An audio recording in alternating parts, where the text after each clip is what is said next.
Ay, may trabaho na lang, may trabaho. Ayaw ng professional eh. May trabaho. Hindi daw professional yan, may trabaho lang. Sino walang trabaho?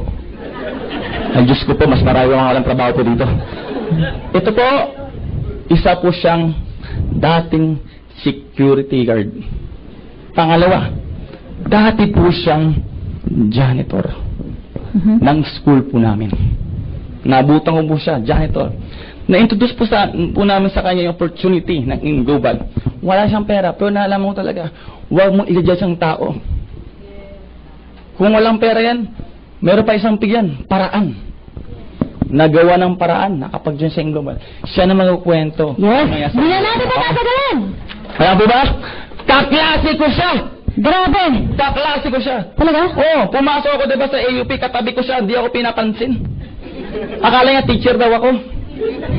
Kasi, kakalabi nga ako pinakamatanda doon eh. Actually, baka 20 anyos ako, 26 years old na ako eh. Gusto nga makapagtapos eh. Trip-trip na lang po ang pag-aaral sa akin ngayon eh. Ha? Lakas ng trip mo, no? Ha? Trip-trip na lang. Okay, so, ano yung matagalin? Okay. 1 milyon! Ay, sabaw-sabaw. Lahat na tayo, taas ang 2 kamay. Okay lang mo ba? 1 milyon! 2 milyon! 3 milyon! 4 milyon! Sabuyak!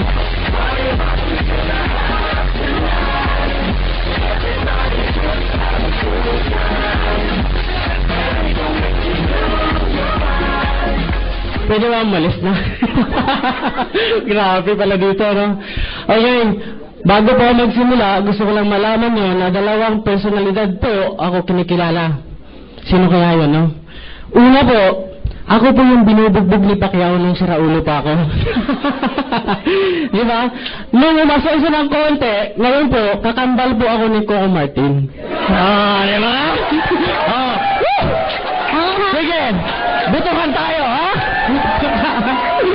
Mukhang marami yung fans pagka Coco Martin, ha? Teka. Taas ang kamay kung sino ang agree kung kamukha ko si Pacquiao. Meron? Mayaman naman si Pacquiao, ah. Oo. Sige. Si Coco Martin. Papa, mas marami! Grabe, power! Coconut. Teka, mag-artista mo lang kaya ako. Okay. Sige na nga. Ako po si Jobert Samuya po, from Bohol. So, ako po yung natira sa Lindol. Ayan. So, unang-una po sa lahat, nagpasalamat po ko sa Diyos kung bakit po ako nandito, kasi buhay pa. Diba? Hindi po ako natamaan sa Lindol. Okay. 27 years old po, running for 28. So, sakto no, February 28. Ito po yung edad ko ngayon. Uy, may nakita akong taga-EUP dito, ah. Ayan, marami. Mamaya po. So, nag-start po ako. Back to my history po sa Bohol. Nag-high school po ako, and then sa hirap ng buhay, syempre, ako po yung mag-araro. So, sa mukha ko to, sobrang sunog. Ayan. Diba? So, syempre, pag nag-aararo ka, araw, init, andyan ka. Diba? So, ngayon, nag-high school ako, walang pera. Syempre, habang nagbabayad ako ng, kasi nung nag-high school ako, nagbabayad din ako ng apartment doon, parang bahay. And then, kasi malayo kasi sa amin, lalakarin mo halos 10 kilometro. So, nagtatanim ako para makapagbayad. So, sa awa ng Diyos, nakapagtapos. Yun nga lang, siyempre, walang pera ulit. Tama. Mahirap ang buhay. So, 2004, graduate ako ng high school, 76% ang grade. Grabe, no? Pero okay na kasi 75 may iba eh. Ako, 76 pere. Kung may pinakabobo, ako yung bobo. Okay, kala nyo ha? Hindi pa. Hindi pa tayo tapos. Okay. 2004, nakarating ako ng Manila. Saan ako nakatira? Doon din sa tambakan ng mga pangit. Saan yun? Siyempre, Malabon. Pinakamalaking squatter area po, tama. Kaya, mamaya, huwag mo ako yun ha. may bodyguard ako doon. Oh, dinam na ako maloko ngayon. Okay. So, sa madaling sabi, nasangkot po ako sa mga bisyo doon. Okay, alam niyo na yung mga bisyo doon. So, sabi ko, walang pangyayari sa buhay ko doon. So, 2004, mga ilang buwan ako nagtambay sa Malabon, hirap ng buhay, inom lang, sigarilyo, kung ano pa. So, nag-decide po akong maging katulong. Naging boy po ako. 2004, nag-start po ako maging boy ni Ricky Reyes. Kilala niyo po si gandang Ricky Reyes? Okay, so kung nakita niya ako ngayon, sigurado, tatawagan ako noon. Oo, yung pinagdaanan natin, ha? Oh! Pangit, pero mayaman yung ano. Joke lang ha, joke lang yung mother, ha? Mother kasi yung tinatawag ko sa kanya. So, after ilang month po, kasi masipag po ako, naging hardinero. And then, sabi niya, sige, i-promote kita. Gawin na naman kita ang personal assistant. So, naging personal assistant niya ako, sawang-sawa ako sa katawan noon, kasi pinamasahe ko yun. Grabe po. Gabi kami. Nagkakasawaan kami nun. Ayan. Uy, pero yung mother, ha? Baka malaman ng mother, eh. So, yun. After nun, sabi ko, 2 years and a half ako nagtrabaho sa kanya. Walang nangyari sa buhay. Tama. Maliit na pong sweldo. So, sa madaling sabi ng pinsan ko, naging gwardiya niya, ba't di mo subang mag-gwardiya? Sabi ko naman, ano? Anong height ko? Dangdang lang eh. Diba? Pero sabi ko, sige, malaki naman pala sweldo dyan. Sa tibay ng loob, dahil ayaw kong bumalik sa amin, sa sobrang hirap, gusto ko matulungan yung magulang ko, pinasok ko isang gwardiya. Ayan na po. Nag-start po ako ng guard by 2006. Ayan po. Pasensya na ha, kasi ito na lang, tingnan mo yung puti. Kita pa naman eh. Sana yan eh. Pangit pa sa cellphone ko nun, siyempre. Hindi pa iPhone. Ayan. So yun po, buti na lang, hindi pa natusok sa akin ng batuta. Yun. Gusto ko lang po i-recognize dito, kasi yung mga katrabaho ko dati, ngayon po, isa na sila sa tinuturuan ko maging business. Saan po dito yung si Cheryl? Bunagawa po sila sa likod. Ayan. So, sila po yung mga leader ko ngayon, tinuturuan ko na sila. So, kung dati, binabantayan ko sila, ngayon po, business partner na kami. Okay? Ayan. So, 2006 ko po, nagtrabaho bilang security guard. So, 3 taon po. Nagtrabaho security guard, wala pa rin nangyari. Wala pa rin naipon. Buti na lang nakakabili pa ako ng mga batuta ko. Flashlight, yun lang. Di na bayad ng kumpanya yun eh. Akin pa rin yun. Tapos, ang hirap po maging security guard kasi sobrang liit ko. Naalala ko po si Japet Aguilar. Kasi binantayan ko po is Toby Sport. Kung nakakaano po kayo dito, isa po yung pinakamalaking sports house. Sorry na. Sports house, yun. Sa SM po yan. So, pumasok si Japet, sabi ko, good morning sir, welcome to Toby Sports. So, tangkad naman yung guard dito. Kasi naman matangkad si Japet. Kasi tangkad ko siya eh. Pagsilip ng ganun sa counter ko, kaya naman pala nakapatong ka. Sabi, kala mo sir ha. Nakapatong po ako sa maliit na parang upuan ganyan. Nakapatong po, ganun po yung buhay ko security guard. 12 hours po akong nakatayo. Kung gusto niyo ganung buhay, mag-security guard din kayo. So yun, sa madaling sabi po, 3 taon po ako nagtiis ng ganun. SM San Lazaro, SM Manila, Nagmawa, SM Harrison, marami na po. Ayaw po ng dutihan. And then po, umalis ako. Sabi ko, pag dito ako lagi, walang mangyari sa buhay ko. Naalala ko yung nag-inspire sa akin na isang manager, si Leia.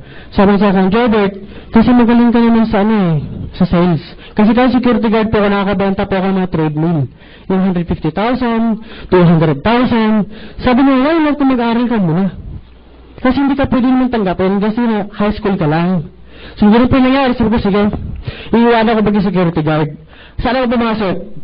Sa Adventist University po. Sino po yung Adventist University po? Yung nagrupo ko dyan. Ayan, yan silang lahat. So, yun po, pumasok ako na isang working student po. Walang para, siyempre. Pumasok ako ng working student. Unang trabaho ko po doon, panday naman. Lalong lumala. Diba? Tapos, after magpanday, isang taon po naging panday, ngayon po, pumasok na ako bilang isang janitor. Ayan po, nag-janitor na po ako dyan. Ayan, 2011 po yan ako nag-janitor sa College of Business. Ayan. So, madaling araw pa lang, excited ako magtrabaho. Ay ko, alas 4, gising na naman. Kasi pasok ko alas 8 eh. Alas 4, madaling araw trabaho. Pagpasok ko nun, yes, sarap! Alas 4, kuha ng map. Oo, ganyan trabaho ko nun. Pagpasok doon. Pagbukas ko sa CR, ayan na. Tcharam! Kita ko, napakalaki. Napakadilaw. At napakabahing tai po. Nakakatawa po talaga, pero nakakadiri po yun eh. Alam mo yung tubog, agang-aga, nakita mo alaking tai tumambad sa'yo? Sino?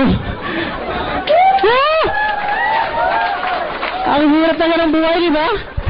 So, pero, kailangan ko mag-aral. Siyempre, tiis-tiis lang. Ganun naman tayo eh, di ba? Pilipino. Patiisin tayo. So, yun, nagtiis ako. Siyempre, no choice, dakot. Sige, hamo. Sanay po akong dinakot ng mga ganun. Okay? Hindi na po ako nandidiri sa ganun. May gloves na ng konti. Pahid na. Okay? Brush na agad ng towel. Ayan. So, ganun po naging buhay ko sa janitor. And then po, doon po ako nakarealize nung time na naging classmate ko po si John B. San Juan. Doon po nagbago yung pananaw ko sa buhay. Sabi na sa akin, Robert, meron akong ipaano sa negosyo. Sabi ko, networking na naman yan. Kung kayo po negative po, may mga negative po dito, isa po ako sa mga ganyan. Last 1 year and a half ago, isa pang yaya sa Maynila, na ngayon, dati ko siyang kabatchmate po sa high school, niyaya niya ako mag-aim global. Sabi ko, ayaw ko, mag-aaral muna ako. Tumuloy ka na lang. Ayaw ko ng networking. Sa madaling sabi po, 1 year and a half, sinayang ko po yung opportunity na yun. Dahil 1 year and a half po, ano po yung nabili niya? 4 million na bahay sa Bohol at isang kotse. Yun po yung nanginaya ko sa 1 year and a half. So sabi ko, sige, patusingin ko na yan. Pumasok ako sa M Global, doon nagbago lahat. Last August po, nag-start ako sa M Global. So, month pa lang. Isa po ako sa mga tumatawa dyan, nabaliw dyan, kagaya ninyo. Ha? Kala, mahirap kayo magsalita dito. Pero yung tumawa dyan, napakasarap, di ba? Sakit pa dyan. Baliw yan. Di ba? Totoo ba yung sinasabi niyan? Pero tumatawa ka naman. Di ba? Okay. So, nangyari po, unang 3 pong bagay why I joined M Global. Una po, yung mother ko may sakit sa puso. Dati awang-awa na po ako sa kanya. Nag-heart attack po siya noong July. So, nag-bedridden po yung mother ko. Pangalawa po, gusto ko pong magkaroon ng sariling sasakyan. Pangatlo, gusto ko rin magkaroon ng sariling bahay para sa maging pamilya ko. Tatanda na ako, wala pa akong bahay. Diba? Lalampas na sa 30. Malapit na, no? Sige lang. Okay lang yan. Diba? So, nangyari po, nung nag-join po ako sa M Global, sabi ko, nagbago lahat dahil po, yung mother ko, after na makatake ng 3 boxes lang ng C24/7 po, hindi na po bedridden ng mother ko ngayon. Salamat po. Praise God po talaga. So, yun pa lang, sa haba ng panahon nagtatrabaho ako, hindi ko natupad yung pangarap na yun, napapagaling yung mother ko. Kasi 100,000 po yung angiogram, tama? Hindi ko po kaya yun. Pangalawa po, September po, nabili ko po yung unang, sige po, ayan. Isang buwan lang po yan, ha? Hindi po nakakabali kung yung motor na yan. Ang nakakabali po doon kung paano ko siya nakuha. Di ba? Isang working student lang po, janitor. Ako lang po yung isa sa meron niya sa school. Dalawa kami ng upline ko. Okay, parehas kami. Sabi nga, copy upline. Diba? So, nag-1 month siya. Nakabili na ng ganun. Sabi ko, yan ang gusto kong motor. Yung big bike na yan. Sabi ko, sige, pag after 1 month ko rin, hatahawin ko itong M Global, makakabili din ako yan. Nangyayari po dahil sa M Global. Napakasama po. Time goes by, ilang buwan na ako, di ba?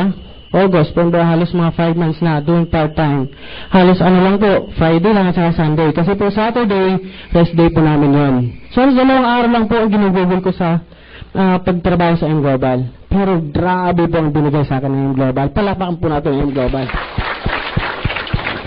And then, noong December po, dili yata mag-play dyan, nag-check kami naman ulit ng 100,000. December lang.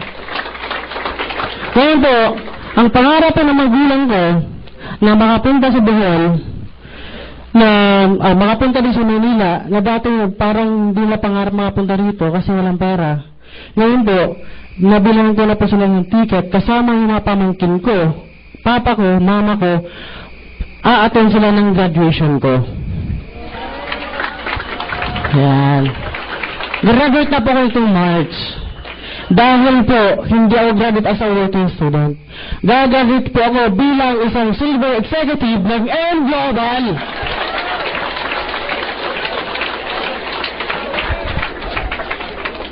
Di ba? Sino hindi mababalo sa M? Kung gusto mo humawak ng map, gusto mo humawak ng batuta, babalik ako doon. Pero ayaw ko na eh. Sawang-sawa na ako doon. Kaya ikaw yung tipong taong sawang-sawa na kung ano meron ka ngayon, mag-M Global ka. Dahil lahat ibibigay yan. Dati, hindi ko pangarap yan. Hindi ko pangarap magkamotor kasi ilang taon nagtatrabaho. Wala pa rin eh. Pero nag-M Global lang eh. Nangarap na magkakotse. So, bala ko, by May, papalitan ko ulit yan ng kotse. Diba? Dito po, mabubuo po talaga ang pangarap mo. Kahit part-time ka man. Pag bumita ka ng milyon, ikaw na lang mag-isip kung mag-part-time ka pa. Mahal mo pa ba yung trabaho mo? 15,000, 20,000 a month? Diba? Kung kumita ka naman ng halos weekly mo na lang yan. Diba? So yun po, bago po magtapos, meron po isang kwento. Ayan. Ito po, para po sa ating faith.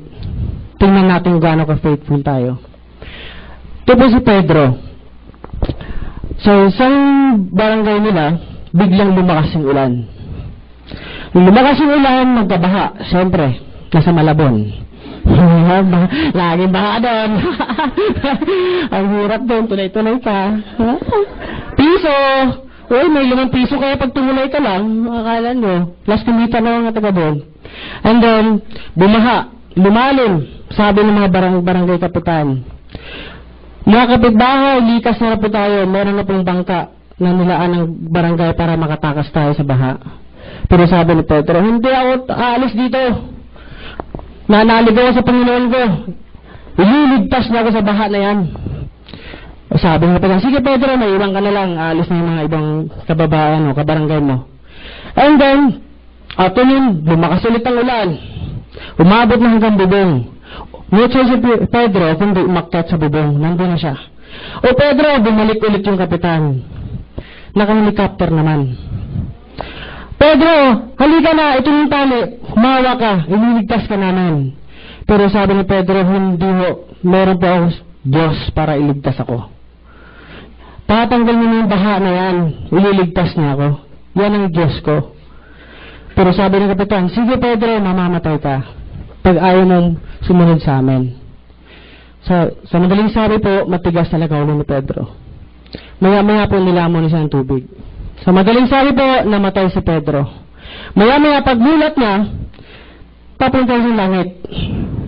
Buti na langit pa, no? Tigas sa ulo. Pero okay lang, sige, langit na lang. Pagbigyan natin.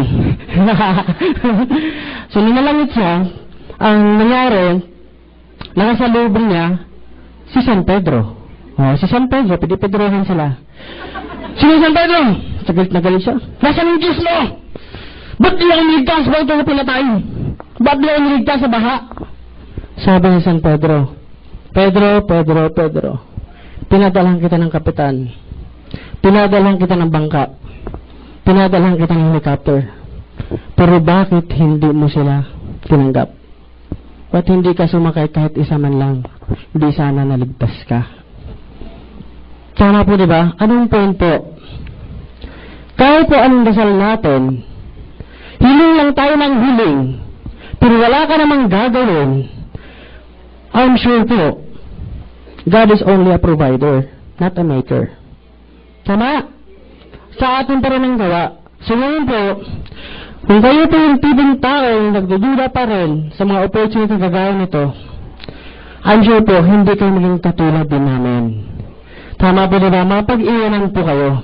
Ano ba bang pipiliin ninyo? Mapag-iwanan o nakikisabay kayo? Tama? So muli po, palakadang po natin ang M-Global. Sinong gustong lumaman tumayo? Muli po, Jomel Sanuya. Morning. Hoy, di pa uyan ha? Di ba uyan? Tuwa tayo ng mga ibang tao. Oo na! Tanong ka, Grabe! kay Jobel, sulit na ba? Yes! Grabe, pero hindi pa tapos tayo. May 10 pang ganyan.